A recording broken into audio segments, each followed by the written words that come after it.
May tanong sa akin, Boss Rai, kailangan ko po ng tulong mo. Paano ko po masingil yung umutang sa akin?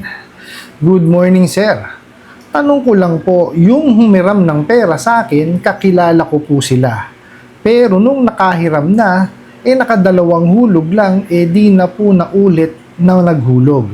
100,000 po nahiram nila. Hanggang ngayon, di na nila inintindi yung utang nila. Manager po daw siya ng lending kaya alam niya ang gagawin niya. Baka nga po alam niya na walang nakukulong sa utang kaya di na nila ako pinapansin. Hindi po ako online lending. Sila lang po umutang sa akin. Wala nang iba. Paano po naman yung pinaghirapan kong pera? Niloko po lang nila ako. Paano po gagawin ko? Alright, napakagandang mensahe po nito. Pero bago ho natin sasagutin, imbitahan ko muna sana kayo na pakisuportahan po sana ang aking mga social media accounts sa YouTube, Facebook, and TikTok. Dito po sa video natin, medyo lumayo tayo ng konti sa sa OLA. Although, paniningil din naman po ito, applicable pa rin naman po sa OLA. Pero ito kasi, personal na loan po ito. At ang nanghiram po, manager daw po ng lending. So, alamin natin kung paano po nila masisingil ito. Pero bago ho yan, disclaimer po muna, hindi po ako abogado. Ako po'y maniningil. Lahat po na sinasabi natin sa ating mga video is based on my experience at syempre po sa ating pong pagsasaliksik at pagtatanong sa mga kaibigan po nating abogado. At isa pa po, hindi ko po kinukonsente ang hindi pagbabayad ng utang dahil ang utang ay responsibilidad at obligasyon na dapat po nating bayaran. Ang hindi po ako pabor ay doon sa maling pamamaraan ng pautang at maling pamamaraan ng paniningil. Sagutin po natin yung pinadala nyo mensahe. So sabi nyo nga is may nanghiram sa inyo. Kakilala nyo naman. Tapos nakadalawang hulog lang, then after that, hindi na kayo pinansin. And ang pakilala pa sa inyo is manager ng lending. So ang understanding niyo na may alam talaga sa pagpapautang at wala nang nakukulong sa utang, yun nga ang ninyo. Ito lamang po yan. Actually, nangyari na po sa akin yan.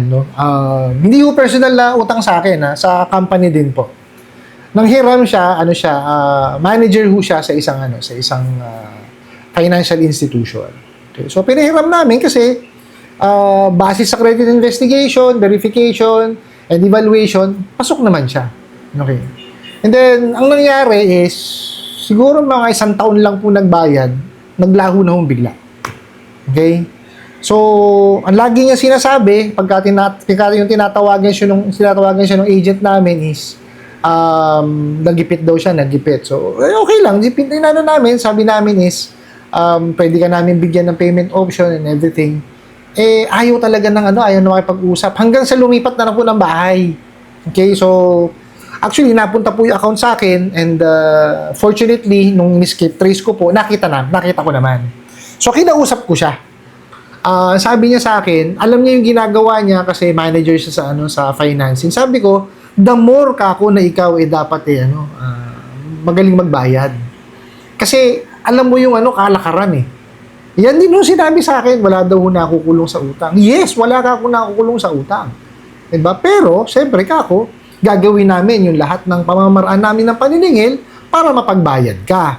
Diba? At ito ay sa legal na pamamaraan. So, what we did was, yung in-exhaust namin yung effort namin. So, nag-offer, ayaw niya tanggapin, pinadala namin ng demand letter, so na-receive niya. Fortunately, na-receive niya.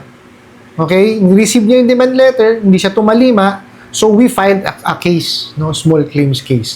Ngayon, sa inyo po kasi, individual kayo. So, first thing you need to do is, muna kayo, dumulog kayo sa inyong barangay. So, kung alam po kasi ninyo yung kanyang tahanan, kung yung tahanan niya po is parehas kayo ng city at municipality. Ibig sabihin, nakatira kayo sa parehas na city or municipality, sakop po yan ng katarungang pambarangay law. Okay? So, pwede nyo siyang, kumbaga, i-complain sa barangay. Okay? So, ang alam ko po is meron niyang 15 days na antayin for mediation. So, pag walang pagkakasundo, may 15 days ulit yan. And then, pagka wala talagang nagkapagkatapusan, and lalabasan na ho ng, ng certificate to file action. Hindi ho ako ganun sa katarungang pambarangay law. So, correct me if I'm wrong, paki-comment na lang po kung tama po yung sinabi kong proseso para po makorek natin sa susunod na video nang mai-ano natin, mai-share na ho natin yung tama. Okay po? So pagka ho may CFA na po kayo, no? Padalan niyo siya ng demand letter. Actually, yung demand letter po pwede yan before ng pagbabarangay or after. Nasa sa inyo naman po yan.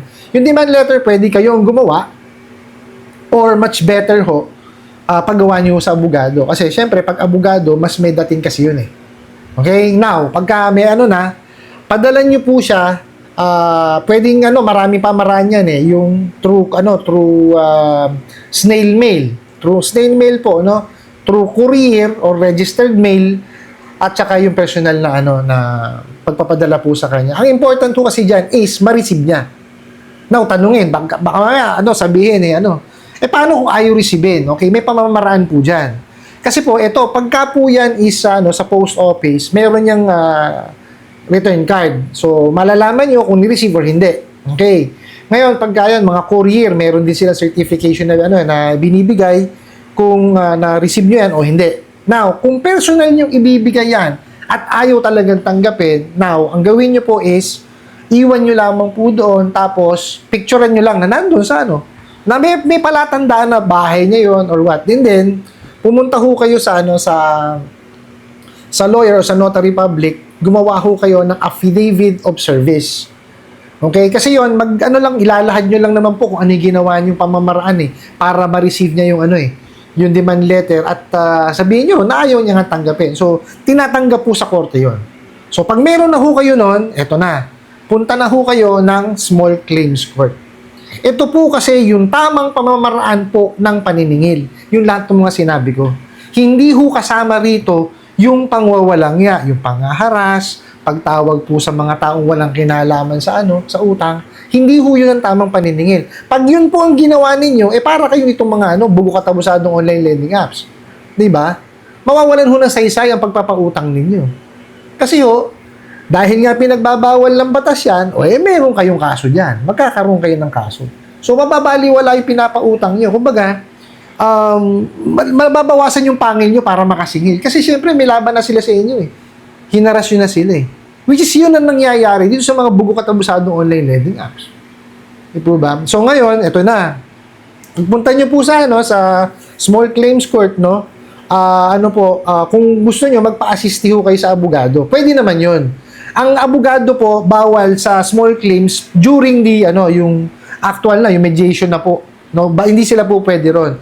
Yun lamang po talaga nagpautang tsaka yung nakautang ang po pwede doon. Okay, so i-fill out nyo po yung statement of claims. Okay, po yun? Pre-formatted po yun. Lalagay nyo lang doon yung mga information na kailangan, sino siya, kano na utang, and then gano'n nakatagal yung nakapagbayad.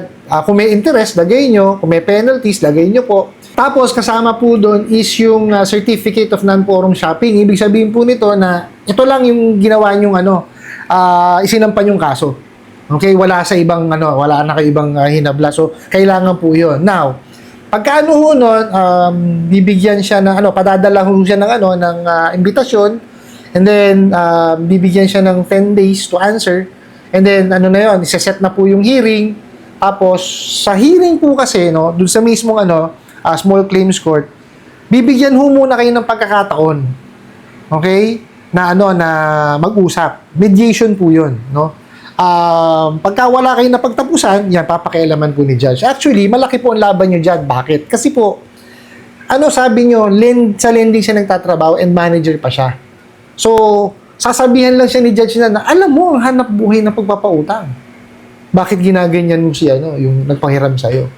'Di ba? So, actually, yung kinuwento ko sa inyo kanina, napakalaki po ng binayaran niya. Bukod ho dun sa talagang ginrant ho lahat ng request namin dun sa statement of claims. Kasi nakalagay ho lahat dun yun sa statement of claims Bukod pa ho dun sa ilalahad niyo yun, nakalagay dapat dun yung mga proof, kung kumare, kontrata, proof na may utang siya.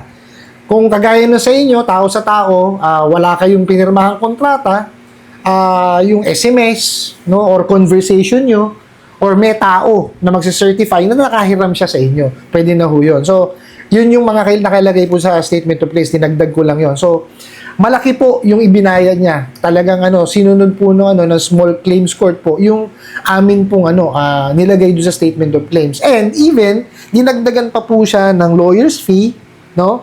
Tsaka po yung iba pang mga danyos na ibinigay po sa kanya ni judge. Kasi, ang ron is, yung bigat na ibinigay sa kanyang parusa kasi po, alam niya, no? Kasi manager siya sa manager siya sa financing in your case po, manager sa sa lending. Di po ba? So, alam niya yung kalakaran. Bakit hindi niya, bakit hindi siya tumalima? Di po ba? Alam niya nakahiram siya Nagbayad siya ng 2 beses, di po ba? So, ibig sabihin, alam niya sa sarili niya na, ako may utang ko, kailangan kong bayaran. Ikaw pa, nagpapatupad ka ng di ba? Ikaw, manager ka sa lending. So, alam mo dapat yun. So, isa yun sa mabigat na magiging dahilan, para mas maparusahan siya ng mabigat, ni judge. Kasi, yun nga, kagaya sinabi ko sa inyo, nagtatrabaho siya sa lending, di ba? Unlike dito sa mga buko katabusan ng online lending apps na nangaharas, mataas ang interest rate, wala katuturan yung sinasabi nilang pagsasampa sila ng small claims case. Kasi doon pa lamang po sa pangaharas, pag nakita ni judge yan, baliktad na kagad ang kaso. Sila pa sila pa po pwede nyo kasuhan. Actually, may criminal liability po ang harassment. Okay po, pwede silang maparusahan ng kulong dyan. No? Doon po sa small claims, wala hong kulong doon No? Yun yung sinasabi ko na tamang pamamaraan po ng ng paniningil. Hindi kagaya po nitong mga bugo katabusadong online lending apps na naku talaga naman. Wala pang due date, walang yain na lahat, no? Bukod sa katakot-takot na tawag, katakot-takot na SMS na pananakot, no? Tatawagan yung reference, tatawagan yung ninakaw na sa contact list, di ba? Yung mga walang kinalaman sa utang, nadadamay. Ganyan sila magtrabaho. Kayo nakapagpahiram, di ba? Huwag niyo silang wawalang yain. Lalo na po sa social media, wag Kasi sa inyo babalik yon. Sana po naibigay ko sa inyo yung kasagutan. No, kasi mukhang mukhang nahihirapan na kayo, na-stress na talaga kayo. No? Nga po pala sa ating mga sa mga nagsumusubaybay po sa atin, sasamahan na rin po natin yung ating content ng hindi lang po sa OLA, no? I-generalize na po natin, no? Kasi para po kahit papaano pati yung mga tao po na nagpapautang personally mabigyan natin ng kasagutan. I hope nasagot ko po itong katanungan na to at sana po'y makatulong. Maraming salamat po sa inyong walang sawang pagsuporta at panonood sa aking mga video. Maraming salamat po sa inyong pag-like, pag-share, pag-comment at pagtatanong. And kunin ko na rin po itong opportunity na to na imbitahan po sana kayo na pakisuportahan po sana aking mga social media accounts sa YouTube, Facebook, and TikTok. Hanggang sa muli po. Yun lang.